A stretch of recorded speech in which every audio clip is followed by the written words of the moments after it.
सभी को राधे राधे, जय श्रीमन नारायण। कैसे हैं आप लोग? आशा करती हूँ कि माँ लक्ष्मी और भगवान हरि की असीम कृपा आप सभी को प्राप्त हो, आप सभी स्वस्थ हो और अच्छे हो। कमेंट करके ज़रूर बताइएगा। इसी के साथ आपके अपने यूट्यूब चैनल प्रेम भक्ति में फिर से एक बार स्वागत है। और इसी के साथ आज हम सुनेंगे बैसाख मास की कथा अध्याय 3। तो आइए मन में श्री नारायण का ध्यान करते हुए कथा को सुनते हैं। नारद जी बोले, जो मनुष्य श्रेष्ठ ब्राह्मण को पलंग दान करता है, ब्राह्मण की उस पर सुख से उसे सुलाता है, ठंडी ठंडी हवा करता है, तो संपूर्ण धर्मों के साधन से उसका शरीर निरोग रहता है। इस दान से सब ताप शांत होते हैं और दूर हो जाते हैं। वह मनुष्य योगियों से भी दुर्लभ पद पाता है। जो मनुष्य बैसाख में धूप से थके हुए ब्राह्मणों को सुंदर पलंग दान करता है, वह मनुष्य, हे राजन, संसार में जन्म और मरण और वृद्ध अवस्था के कष्ट नहीं भोगता। उस पलंग पर ब्राह्मण के शयन करने से जीवन भर के जाने अनजाने किए हुए सभी पाप नष्ट हो जाते हैं।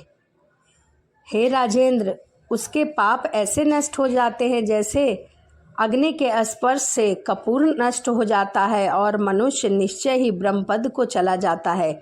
जो मनुष्य बैसाख मास में शय्या दान करता है, वह इसी जन्म में संपूर्ण भोग्य पदार्थ को भोगता है और सभी सुखों की उसे प्राप्ति होती है। उसके कुल में बहुत से मनुष्य होते हैं, कोई रोग नहीं होता, उसे उसकी आयु लंबी होती है, धैर्य, निरोग और यश मिलता है। उस धर्मात्मा के कुल में 100 पीढ़ी तक कोई अधर्मी नहीं होता। यही फल मिलता है। बैसाख के धर्मों को इस तरह करने वाला धर्मात्मा पुरुष सब भोगों को भोग कर अपना शरीर त्यागता है। जो वेद पाठी ब्राह्मण को तकिया दान देता है, उसके सभी पाप नष्ट हो जाते हैं और अंत में ब्रह्मपद को प्राप्त होता है। बिना इसके दिए मनुष्य सुखपूर्वक नहीं सो पाता और इसके दान करने से सबका आश्रय बनकर पृथ्वी पर राज्य भोगता है। हे राजन, वह मनुष्य 7 जन्म तक सदा सुखी रहता है, सुख भोगता है, धर्मपरायण और विजयी होता है। फिर अपने 7 कुल समेत मुक्त हो जाता है। जो मनुष्य चटाई अथवा किसी प्रकार का आसन दान करता है, जिस पर भगवान विष्णु स्वयं विराजते हैं, जैसे जल में पड़ी हुई ऊन नहीं भीगती, वैसे ही संसारी जीव संसार के बंधन को नहीं प्राप्त होता। चटाई को देने वाला पुरुष आसन और शैया पर आरूढ़ हो सब सुखी रहता है। शयन करने के लिए चटाई और कंबल दान देता है, वह मुक्त हो जाता है, इसमें कोई संदेह नहीं। निद्रा से दुख दूर हो जाता है और निद्रा से परिश्रम दूर हो जाता है। वही निद्रा चटाई पर सुखपूर्वक आती है। हे राजन, जो बैसाख में कंबल का दान करता है, वह अकाल मृत्यु और काल मृत्यु से छूटकर 100 वर्ष तक जीवित रहता है। जो प्राणी धूप से व्याकुल ब्राह्मण को पतला वस्त्र देता है, रेशमी वस्त्र देता है, सूती का वस्त्र देता है, उसकी पूर्ण आयु होती है और परलोक में उसको परम गीत मिलती है। कपूर का दान ब्राह्मण को देने से मोक्ष की प्राप्ति होती है, दुख नाशक होता है। जो ब्राह्मण को फूल और कुमकुम दान करता है, वह सार्वभौम राज्य हो, सब प्राणी उसको आज्ञा में रहते हैं और पुत्र पौत्र युक्त होकर सब भोगों को भोगकर मोक्ष को प्राप्त हो जाता है। त्वचा और हड्डी के रोग उससे दूर रहते हैं। और जो चंदन दान करता है, वह तीनों ताप से दूर होकर मोक्ष को प्राप्त हो जाता है। जो जल में भीगी हुई चंपा और कुशा दान करता है, हे राजन, वह प्राणी सब प्रकार के भोगों को भोगता है। सब देवता उसकी सहायता करते हैं, उसके सब पाप दूर हो जाते हैं और अंत में मोक्ष पाता है। जो बैसाख में गुरोचन और कस्तूरी दान करता है, वह तीनों ताप से छूटकर मोक्ष को प्राप्त हो जाता है। जो मेष की संक्रांति में तांबूल और कपूर दान करता है, वह पृथ्वी में सारे सुख भोग कर निर्वाण पद प्राप्त करता है।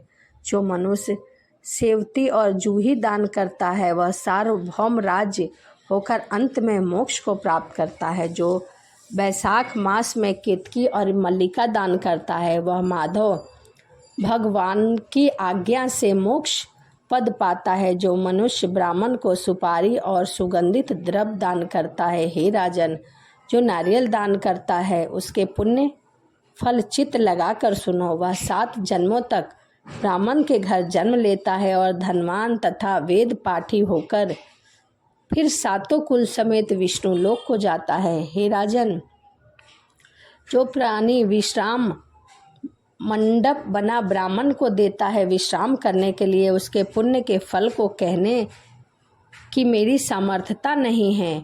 जो मनुष्य छाया मंडप बनाकर भीतर बालू बिछा देते हैं और उन पर प्याऊ लगवाते हैं वह स्वर्ग के स्वामी होते हैं। जो मनुष्य मार्ग में बाग बगीचे कुआं झोपड़ी बनवाते हैं जहाँ यात्रीगण विश्राम कर सके वह बहुत धर्मात्मा होते हैं। उसका पुत्र संतान सभी प्रकार के उसे सुख देता है और इन 7 में से जो एक भी नहीं करता वह मनुष्य स्वर्ग को नहीं जाता।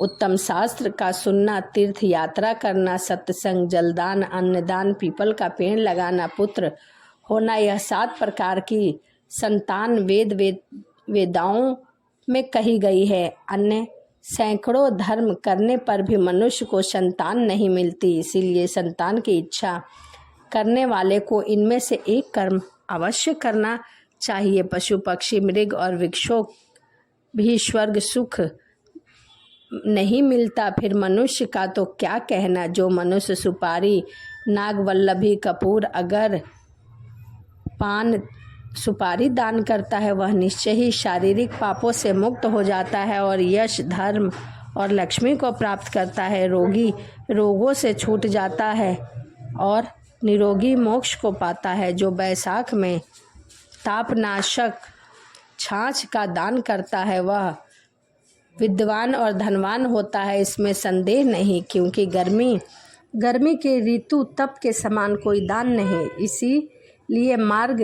के कारण थके हुए ब्राह्मण को छाछ और नींबू का रस दान करना, दही दान करना सबसे पुण्य माना गया है। जो बैसाख के महीने में अच्छे चावल दान करता है उसकी आयु बहुत ही लंबी होती है और वह सभी यज्ञ को प्राप्त करता है।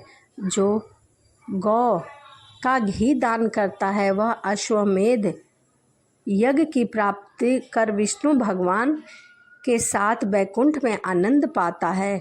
वह संपूर्ण पापों से छूटकर श्वेत दीप को चला जाता है। जो मनुष्य दिन के ताप की शांति ईख दान करता है उसका पुण्य कभी नष्ट नहीं होता। वह सभी पापों से छूटकर विष्णु जी के साथ बैकुंठ जाता है। जो सायंकाल में के समय ब्राह्मण को फल और पके हुए फल दान करता है उसके पितृ उससे बहुत खुश होते हैं। जो बैसाख महीने में पके हुए आम को दान करता है उसके सब पाप निश्चय ही दूर हो जाते हैं। बैसाख का महीना की अमावस को पेय से भरे घड़े का दान करने से 100 गाय दान करने के बराबर पुण्य मिलता है। बैसाख की अमावस्या को कस्तूरी, कपूर और खस आदि वस्तुएं दान करने, इन सब चीज़ों का दान करने से पितृ बहुत ही प्रसन्न होते हैं और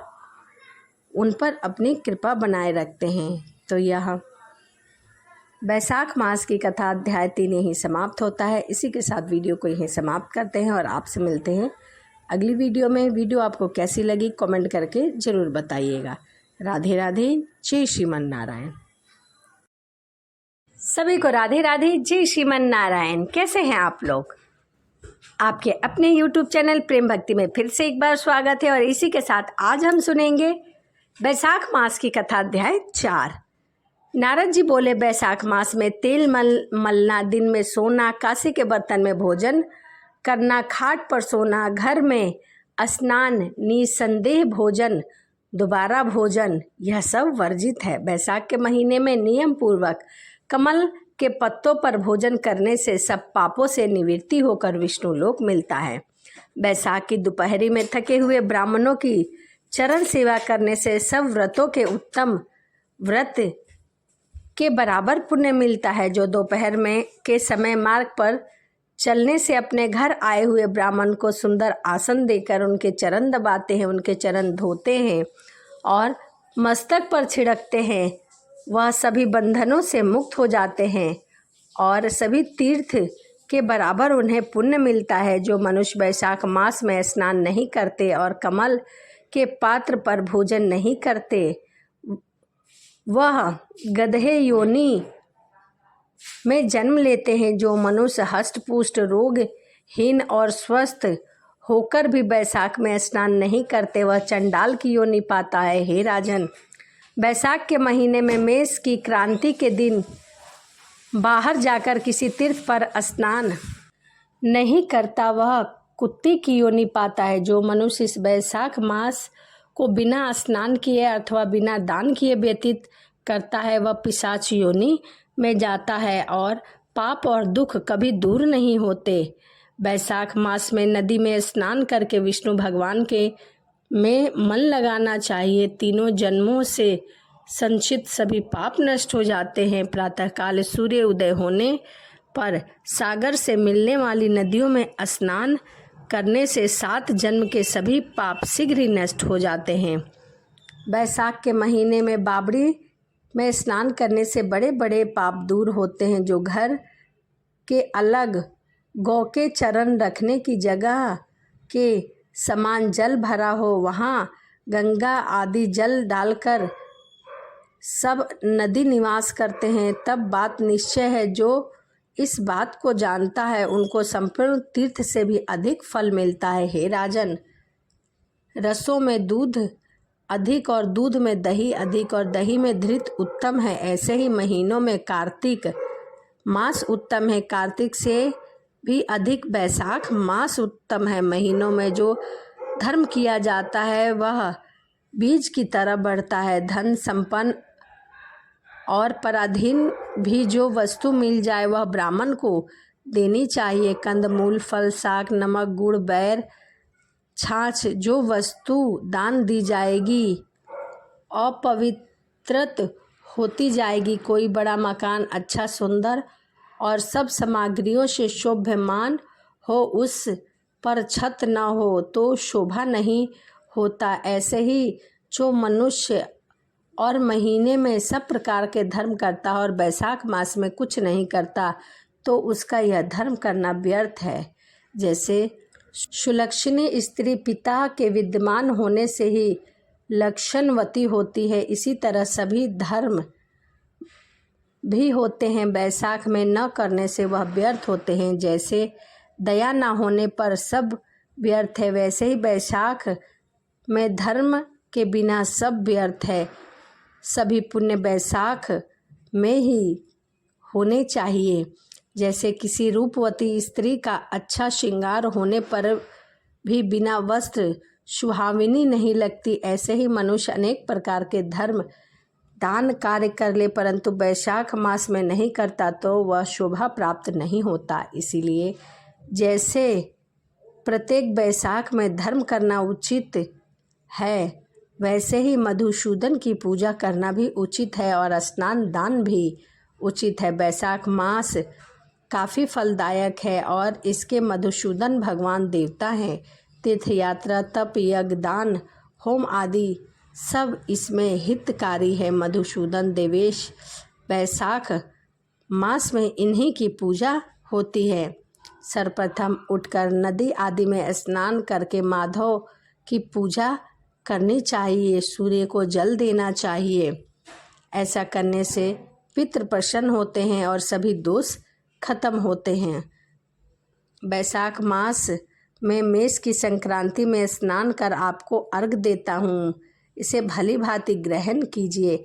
इस प्रकार भगवान से प्रार्थना करना चाहिए। बैसाख में होने वाले फूलों से मधुसूदन भगवान की पूजा करना चाहिए और बैसाख मास संबंधित दिव्य कथा सुननी चाहिए। वह कोटि जन्म से संचित पापों से छूटकर मोक्ष को प्राप्त होता है। उसको पृथ्वी, स्वर्ग और पाताल कहीं भी दुख नहीं मिलता वह सभी सुखों से पुण्यदायी होता है। जो व्यक्ति न स्नान करता है न दान करता है वह नरक में जाता है। 1000 ब्राह्मणों की हत्या का पाप किसी तरह दूर हो जाता है, परंतु जो बैसाख में स्नान नहीं करता उसका पाप कभी दूर नहीं होता। जो मनुष्य स्वाधीन शरीर में स्वतंत्रवर्ती जल में स्नान करता है और स्वाधीन जिह्वा से हरि के नामों का उच्चारण करता है, बैसाख में प्रातःकाल स्नान करता है, उसे सभी सुखों की प्राप्ति होती है। बैसाख के महीने में मधुसूदन भगवान की पूजा नहीं करता वह मंद बुद्धि होता है। जो तुलसी दल में बैसाख में मधुसूदन भगवान का पूजा करता है वह सार्वभौम राजा को के यहाँ जन्म लेता है और सभी सुखों को भोगता है, फिर अपने करोड़ कुल को लेकर विष्णु लोक जाता है। तो यह बैसाख मास की कथा अध्याय 4 यहीं समाप्त होता है। इसी के साथ वीडियो को समाप्त करते हैं और आपसे मिलते हैं अगली वीडियो में। यदि मेरी वीडियो आपको अच्छी लगी हो तो कमेंट करना ना भूलें। सभी को राधे राधे। जय श्रीमन नारायण। हरे कृष्णा।